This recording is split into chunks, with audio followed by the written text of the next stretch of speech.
Et salut tout le monde, bienvenue dans Fighters, le podcast d'un amateur de sport de combat pour les amateurs de sport de combat. À la carte d'aujourd'hui, on va parler de beaucoup de choses puisqu'on a eu un week-end très chargé en termes de sport de combat. Entre l'ARES, le PFL et l'UFC, je peux vous dire qu'on a pas mal de choses à dire. Comme d'habitude, si ce podcast vous plaît, n'hésitez pas à en parler à vos proches, à partager le podcast, à le noter 5 étoiles sur Spotify. Ça fait toujours plaisir et ça aide le podcast à grandir. On va donc commencer cet épisode en revenant un peu sur le PFL. Les amis, on a eu un gros PFL. Alors je le répète, mais moi personnellement, je n'ai pas pu voir le PFL ni l'ARES, puisque sinon il faudrait que je vende un rein.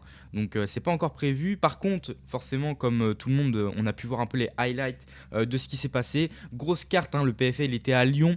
Donc je vous rappelle, on a eu des combats plutôt intéressants. Oliveira contre Ibrahimov. Malheureusement, ce combat, il s'est soldé sur une défaite de Ibrahimov par KO. Oliveira, c'est un Portugais très très très intéressant.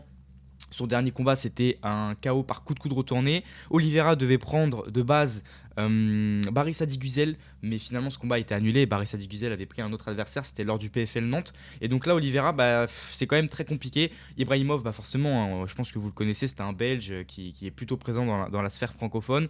Une défaite de ce dernier, malheureusement. Après, je suis sûr qu'il reviendra. On a eu la victoire de Boris Atangana par soumission face à Suarez. Donc pareil, encore une victoire de Atangana. Sa dernière victoire était au PFL Nantes, j'y étais. Ensuite, autre combat, Baris Adigüzel contre Garnett. Baris Adigüzel, moi je suis fan. Franchement, ce mec, il est incroyable, très très très très fort. Franchement, sa séquence de KO, elle est dingue.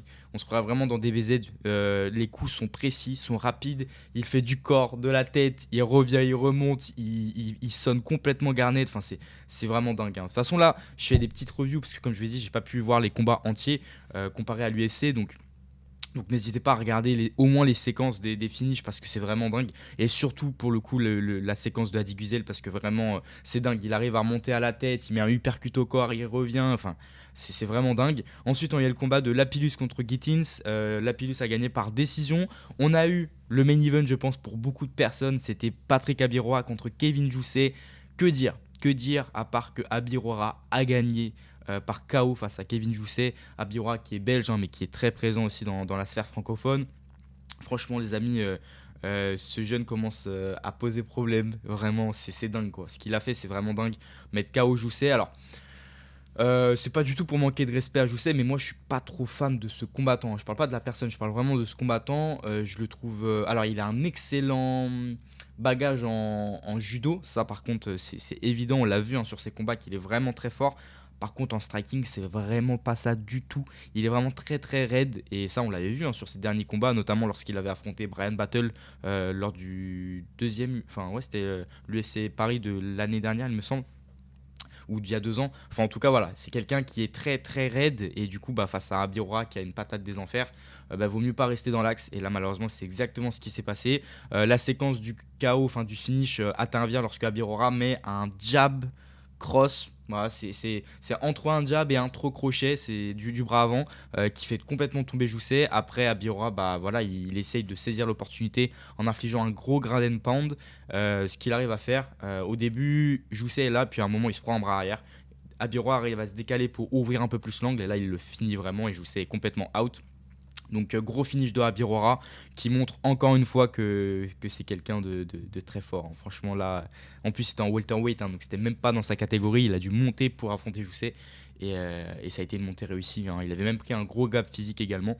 Donc franchement vraiment dingue. La suite pour Jousset, c'est à lui de nous dire ce qu'il a envie de continuer. Franchement faut voir parce que là ça fait quand même pas mal de défaites d'affilée. Quelques défaites aussi par finish, donc faut faire attention. En tout cas, très très très belle performance de Abiroha qui nous a tous scotché, je pense. Ensuite, on a eu la victoire de Chris Cyborg face à Collins et la victoire de Nemkov face à Ferreira. Donc Cyborg, c'était dans la catégorie des femmes, tandis que Nemkov Ferreira, c'était dans la catégorie des heavyweight. Ferreira qui avait perdu face à Ngannou, il me semble qu'il s'était relancé entre temps. Et puis Nemkov, du coup, qui est venu détrôner Ferreira pour devenir le nouveau champion poids lourd du PFL. Ça, c'était un peu la review du PFL. Après, on a eu également une très très grosse carte à l'ARES avec des gros combats, notamment un de mes KO préférés. Franchement, j'essaie de retrouver la carte. Donc voilà, le main event c'était Jbalia contre Sabirov. Je vais revenir un peu sur les combats personnellement qui m'ont marqué. Donc on a eu la victoire de Prigent contre Ndong. Pourquoi j'en parle puisque Prigent c'était un combattant à l'Hexagone MMA donc, qui est venu à l'ARES et donc c'est important parce que Prigent a un très très bon sol et donc il a encore gagné donc c'est intéressant. Delphine Benoît donc, qui est dans la team de Nicolas Hoth qui s'est relancé, qui était sur une défaite auparavant, là qui s'est relancé face à Payne donc intéressant. Un des KO pour moi de l'année, franchement je le trouve vraiment dingue, j'exagère pas mais le KO de Jimmy Vienno donc pour sa relance en MMA, il avait déjà effectué des combats mais là ça faisait longtemps qu'il n'avait pas combattu. Là, il revient et il effectue vraiment un KO de dingue. Je vous invite vraiment à regarder ce KO. Il est complètement dingue. C'est juste un crochet. Mais il part tellement rapidement. Il part d'en bas. Le crochet, il est en bas. Et là, bam, il remonte très rapide, très fluide, qui laisse complètement inerte son adversaire. Alors, on est d'accord que les coups à la fin n'étaient pas obligatoires. Après, c'est le sport. J'ai envie de vous dire, c'est vrai qu'on en parlera un peu plus tout à l'heure, mais c'est le sport, il n'y a rien qui oblige Vienno à arrêter de le taper alors qu'il est inerte. Donc moi je suis d'accord que c'était vraiment pas nécessaire, mais c'est le sport. Ensuite, qu'est-ce qui pouvait être intéressant? La victoire de Paulin Béguet aussi qui était intéressante. Et puis quand même le main event, Jbalia contre Sabirov. Donc Jbalien, Gassem, il me semble qu'il s'appelle, qui a remporté la ceinture. De base, il ne devait pas affronter Sabirov, il me semble qu'il devait affronter Hughes ou quelque chose comme ça.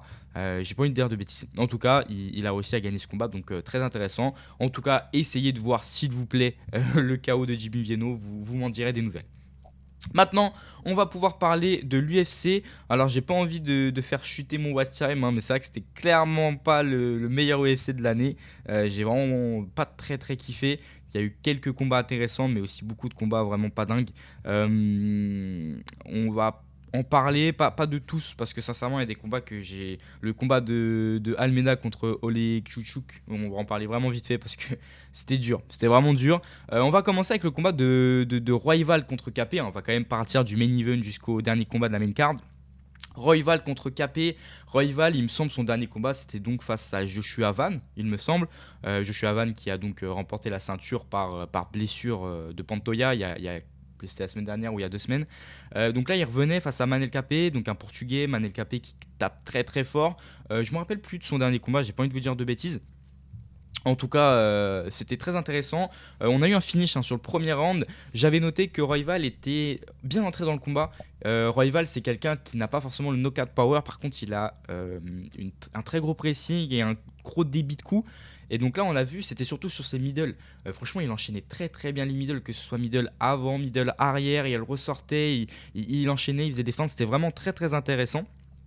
Sauf que Capé, en fait, enfin, j'ai pas envie de dire qu'il était pas rentré dans le combat parce que c'est totalement faux. En fait, Capé laissait passer, il attendait le moment, et ce moment, il l'a eu, à peu près aux alentours de la fin du round, du premier round, un super KO sur un crochet avant. Ensuite, il suit un ground and pound. Franchement, c'est dingue, parce qu'il a vraiment déconnecté sur un crochet avant Royval. C'est vraiment dingue ce qu'il a fait, Capé, qui était sixième, il me semble, Royval qui était deuxième. Je vous rappelle qu'on a eu un combat également sur la catégorie des flyweight, c'était la semaine dernière. Je ne me rappelle plus. Je regarde la carte. Est-ce que c'était la semaine dernière? Oui, c'était la semaine dernière où on a eu Moreno contre Taira quand même. On a eu le main event, enfin le co-main event où c'était Pantoja Van, donc Van nouveau champion. Mais on a quand même eu Moreno contre Taira. Taira qui avait gagné face à Moreno. Personnellement, je vois plus Taira sur un title shot contre Joshua Van plutôt que Manel Capé. Après, il faut voir peut-être un title shot éliminatoire où Capé va affronter Taira pour savoir qui va affronter Joshua Van. En tout cas, cette catégorie, c'est une des meilleures de l'UFC. Les mecs sont très très chauds. Rien à dire. Là, franchement, entre Taira, Capé, Joshua Van, Pantoja, c'est vraiment dingue. Donc, combat qui était plutôt court pour le coup et plutôt intéressant, malgré le fait que Royval, du coup, c'est plutôt dur. Il était bien rentré dans ce combat et malheureusement, il s'est fait connecter. Et Capé, donc, qui a réussi à vraiment capitaliser sur un temps fort. Il a laissé passer le round et en une combinaison, il a laissé Royval complètement inerte. Très intéressant. On va suivre ensuite avec le combat de Chikadze, donc Giga Chikadze contre Valeros, un Argentin contre un Géorgien, il me semble, quelque chose comme ça. En tout cas, combat très intéressant, donc c'était dans la catégorie des featherweight. Pareil, un combat plutôt dur, plutôt frustrant, je pense. Et je pense que Giga Chikadze va s'en mordre les doigts. Pas qu'il a loupé quelque chose, mais que c'est un peu ingrat pour lui. J'ai noté donc sur le premier round qu'on a eu un super striking de Giga Chikadze. On a quand même eu une grosse blessure au tibia, hein. Il y a eu une grosse ouverture au niveau du tibia qui a fait vraiment saigner Chikadze. Au début, je croyais que c'était sur un middle, mais non. En fait, c'est sur un blocage. Chikadze, il a bloqué un low kick de Valeros et son tibia s'est ouvert. Enfin, son tibia. Sa peau s'est ouverte. Je pense pas que le tibia s'est ouvert. Mais en tout cas, voilà, donc ça a saigné beaucoup. On a eu une très grosse accélération de Chikadze au cours du premier round avec un middle qui tape très fort. Il sent qu'il touche Valeros et il enchaîne avec un coup de genou sauté. Donc c'était vraiment très intéressant. Chikadze voilà, mettait un plus gros pressing que Valeros. Il suivait bien, il faisait des feintes, il envoyait beaucoup ses jambes. C'était vraiment intéressant. Et Valeros, pas trop de débit, pas trop de coups. Il laissait un peu passer. Et deuxième round, Valeros revient très très fort. Un gros finish. Alors, il touche d'abord Chikadze avec un bras arrière. Chikadze fait mine qu'il ne sent rien. Sauf qu'ensuite, très intéressant, Valeros renchaîne avec un bras arrière dans le vide. Alors, est-ce qu'il voulait le toucher? Peut-être, peut-être pas. En tout cas, ce bras arrière ne touche pas Chikadze. Il revient dans le vide et en profitant de l'inertie du coup du bras arrière, il en profite pour mettre un coup de coude retourné qui arrive directement sur la tête de Giga. Ce qui le sonne complètement. Il commence à tomber et c'est là où c'est vraiment très intéressant parce qu'en fait ça demande quand même une précision et un timing de zinzin. C'est-à-dire que sur la chute de Chikadze, Valeros arrive à suivre un grand endpoint complètement. Chikadze il arrive à le toucher alors qu'il tombait et du coup forcément ça amplifie forcément le choc. Donc une fois qu'il est au sol, Valeros en profite pour balancer encore des coudes pour vraiment le terminer. Donc franchement finish vraiment spectaculaire puisque il le touche en premier sur le bras arrière. Ensuite, le deuxième ne touche pas, mais en profitant de l'inertie, il met déjà KO Chikadze. Là, il est déjà out sur le coup de coude retourné. En tombant, il se prend encore des coups par Valeros et il le finit sur des coups de coude. Donc vraiment très très intéressant ce combat. Valeros qui revient alors que son premier round, il était vraiment absent. Alors que du coup, à l'inverse, pour le coup, Chikadze avait fait un super premier round. En plus, il s'est blessé au tibia, donc là, voilà, c'est dommage, quoi. Il gagne le premier round, il se blesse au tibia, tout ça finalement pour perdre par TKO au deuxième round. Compliqué. En tout cas, Chikadze qui était 15e, il me semble, de la catégorie des featherweight. Donc Valeros qui va peut-être faire son entrée dans le top 15. Valeros, je ne me rappelle plus son dernier combat, mais pareil, il avait fait une très belle prestation, il me semble. Donc plutôt intéressant. Ensuite, on va aller très très rapidement sur le combat de Almeida versus Oleksiejczuk. On va l'appeler Olek, ça va être mieux comme ça, c'est un Polonais il me semble. Ce combat, sincèrement, je vais être honnête avec vous, je l'ai vu vraiment de trois quarts, j'en pouvais plus. J'en pouvais plus, c'est vraiment un combat de grappling. Ça se trouve, c'était un bon combat de grappling, franchement, j'ai juste que j'en pouvais plus parce qu'on a eu un enchaînement derrière qui était compliqué. Donc, juste Oleksiejczuk a gagné. Gros combat de grappling, de ce que j'ai compris, Almeida c'était un gros frappeur, un Brésilien qui a une patate d'enfer, et donc forcément le game plan pour contrer un mec qui peut t'envoyer en enfer, c'est de le contrôler en grappling. Donc Almeida s'est fait asphyxier sur 3 rounds, décision, victoire de Oleksiejczuk. Ensuite, on a eu le combat de Morgan Charrière versus Costa, donc c'était un peu le main event à nous. Malheureusement, grosse désillusion. Morgan Charrière s'est incliné par KO face à Costa. C'est dommage. Après, ça arrive. Franchement, ça arrive. Costa, c'était quand même du lourd. C'était quand même du lourd pour ceux qui suivent un peu. Moi, je sais que j'ai déjà vu quelques combats de Costa et donc forcément, c'était du très très lourd. Morgan Charrière s'est donc incliné sur un high kick foudroyant. C'était vraiment dans les premières minutes du combat. Costa avait déjà mis un middle en préambule. Est-ce que ça a influencé? Je ne sais pas, parce que Morgan Charrière monte bien la main sur le high kick, sauf que il a envoyé vraiment toute sa puissance. Le high kick arrive à toucher un peu, vous savez, l'arête du crâne et ça arrive un peu derrière la main, donc forcément ça pardonne pas avec les mitaines. C'est des coups qui font très très mal, les high kicks, même si vous arrivez à monter la main. La main elle n'est pas assez grande pour protéger le devant, le côté et l'arrière du crâne. Donc franchement, peut-être qu'avec des gants de boxe, ça aurait suffi. Moi, je sais que dans mon combat, à un moment, je me prends un gros high kick pareil, sauf qu'avec mes gants de boxe, j'arrive à monter la main et j'arrive un peu à protéger. Sauf que là, avec des gants de MMA, ça pardonne pas du tout. Ça laisse complètement inerte Morgan Charrière qui tombe directement. Costa aurait pu le finir avec des coups de poing, mais c'était vraiment pas utile et donc il ne l'a pas fini, contrairement du coup à Jimmy Vionnet tout à l'heure qui était vraiment dans la même situation. Vous avez un adversaire qui est complètement inerte, qui ne reviendra pas, l'adversaire le voit. Il y a eu Vienno qui s'est dit moi je m'en fous, je vais absolument pas laisser le choix et donc je le finis. Et il y a Costa qui s'est dit non, là je suis sûr qu'il ne reviendra pas, donc je ne vais pas finir. Dans tous les cas, les deux ont raison de faire ce qu'ils font, dans le sens où il n'y a rien qui interdit une option ou l'autre. Il y en a juste un qui est quand même un peu plus. Il y a une option qui est quand même un peu plus gentille et un peu plus sportive, tout de même. On va pas se le cacher. Donc forcément, c'est quand même une grosse désillusion pour Manga Charrière. Néanmoins, ça arrive. Il était tombé sur un adversaire qui a réussi à avoir le momentum. Donc on espère tous un retour de Morgan et forcément gros soutien à lui. Ça arrive, hein, c'est du sport. Faut pas voir un KO comme un KO. Faut voir. Enfin, ce que je veux dire, c'est que voilà, un KO, c'est une défaite. C'est comme ça. Il y a des victoires par KO, il y a des défaites par KO, il y a des victoires à décision, il y a des défaites à la décision. Faut pas dramatiser ça dans le sens où il est fini, il est nul. C'est pas ça. Forcément, faut le dramatiser dans le sens où bah c'est dangereux. Hein, Dites-vous qu'un KO, c'est comme si demain vous faites un accident de voiture, quoi. Donc bon, c'est pas ce qu'on souhaite généralement. Mais c'est le sport, c'est le but. Donc je pense que Morgan, quand il rentre dans la cage, il sait très bien que ça peut arriver. Hein, je ne vais rien lui apprendre. Donc forcément, on espère juste qu'il va réussir à revenir de ça. Et ça, je n'en doute pas du tout. Ensuite, on a eu le combat de. Donc là, on a un enchaînement plutôt compliqué. On va aller plutôt rapidement. Combat de Nseshuku contre Bouchecha.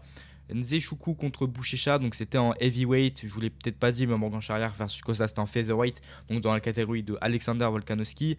Là c'était un combat donc poids lourd, combat plutôt compliqué. Bouchecha qui apparemment, hein, donc les commentateurs l'ont dit, qui était Hall of Famer donc dans le JJB. Donc quelqu'un qui a un gros niveau en JJB, donc plutôt intéressant. Néanmoins sur le combat, bah, je vais pas dire que ça s'est pas vu, parce qu'on a vraiment vu qu'il y avait une dominante en grappling. Nzeshuku, forcément c'est une bête, c'est un monstre de la nature. Donc combat plutôt intéressant, même s'il était plutôt chiant également. Je vais aller très rapidement, mais ça s'est fini sur un draw, parce que Nzeshuku a mis un doigt dans l'œil qui lui a valu un point de pénalité, sinon il avait clairement gagné le combat. Nzeshuku était largement plus à l'aise au striking, tandis que Bouchecha était bien meilleur en grappling. Le souci, c'est que Bouchecha était très fatigué très rapidement dans le combat, et donc les positions de grappling étaient beaucoup de contrôle, puisqu'il n'arrivait pas forcément à faire des grosses tentatives de soumission. Tandis que Kennedy, donc Nzeshuku, quand il était debout, bah, il arrivait à profiter de bons momentum, il arrivait à accélérer, à mettre dans le mal Bouchecha, donc c'était intéressant. J'ai noté quelque chose quand même plutôt rare et qui sont sympas. Vous savez, des fois vous êtes dans des positions où vous n'avez pas forcément d'angle pour attaquer la tête. Par contre, rien ne vous oblige, enfin rien ne vous interdit plutôt de frapper d'autres zones totalement légales. C'est ce qu'a fait Nzeshuku dans le combat. Pas mal de fois, il était dans des situations où il ne pouvait pas taper la tête avec ses mains ou voilà, tout simplement. Donc du coup, quand il était au sol, bah, des fois, il mettait des coups de coude dans les cuisses, dans le haut des ischios. Et ça, c'est très intéressant parce que ça peut faire vraiment mal, ça peut piquer, ça peut forcer l'adversaire à changer de position, parce que je peux vous assurer que lorsque vous prenez des coups de coude dans le haut de la cuisse ou dans le haut des ischios, bah, vous n'avez pas envie de rester très longtemps comme ça. Et donc ça c'était intéressant. D'ailleurs il y a quand même quelques fois dans le combat où ça a forcé du coup Bouchecha à changer de position, parce que bah, il voulait pas s'en prendre encore d'autres. Donc ça n'empêche intéressant, parce que c'est vrai que ça peut être un peu oublié, un peu négligé, de se dire bah en fait on n'a pas juste quand on est en ground and pound, quand on est en grappling, on n'est pas obligé de taper que la tête, surtout s'il n'y a pas de position qui nous permette de le faire. Donc faut pas hésiter à faire varier le plaisir. En Muay Thai ça se fait pas mal, alors c'est un peu mal vu aussi, mais vous pouvez, si vous saisissez un middle d'un bras, vous pouvez avec votre coude frapper le quadriceps du coude de l'adversaire, et ça je peux vous assurer que ça fait très mal. Après le coude c'est quand même aussi une articulation un peu fragile, donc vous pouvez également vous faire très mal, donc faut faire attention. En tout cas, donc c'était une égalité. Nzeshuku aurait sûrement gagné le combat s'il n'avait pas eu ce point retiré à cause de ce doigt dans l'œil.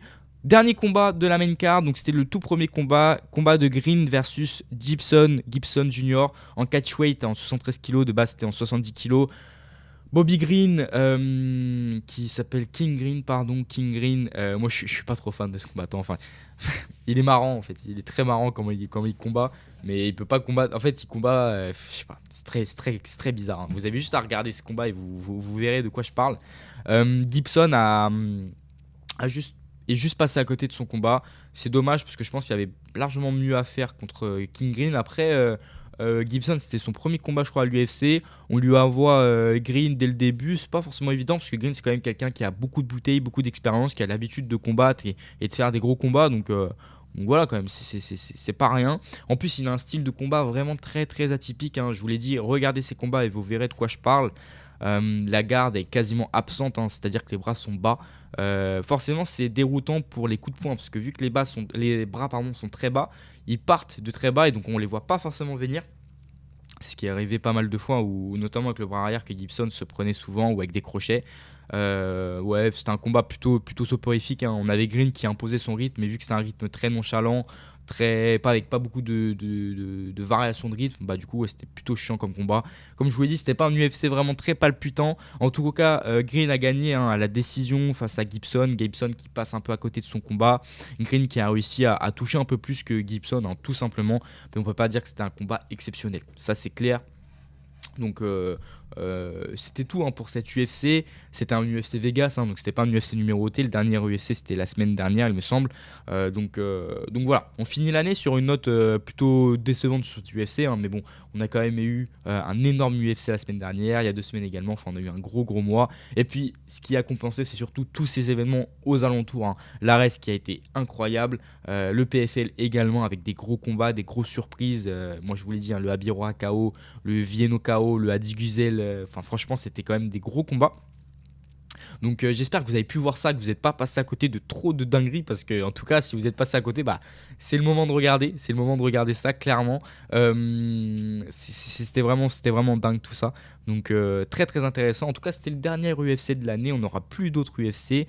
Je me suis pas trop renseigné s'il y avait d'autres événements de MMA. Peut-être la semaine prochaine. Franchement, faut voir ce qu'il y aura. C'est sûr qu'il n'y aura pas d'UFC avant la fin de l'année. Mais en tout cas, voilà. En tout cas, les amis, on a fait un peu le tour de tout ce qui s'est passé sur la planète MMA de ce week-end, je pense. Comme d'habitude, si ce podcast vous plaît, bah, n'hésitez pas à le partager, hein. Je le dis en début d'épisode, je le dis à la fin. Ça fait plaisir. Ça fait maintenant quelques mois, hein, que ce podcast existe, qu'il y a quasiment un épisode toutes les semaines. Donc j'espère que vous prenez toujours autant de plaisir à l'écouter. Moi, en tout cas, je prends toujours autant de plaisir à le faire, et donc c'est pas prêt de terminer. Les amis, je vous souhaite une bonne journée, une bonne soirée, hein. Ça dépend quand est-ce que vous écoutez ce podcast. Et je vous dis à la semaine prochaine pour un nouvel épisode de Fighters.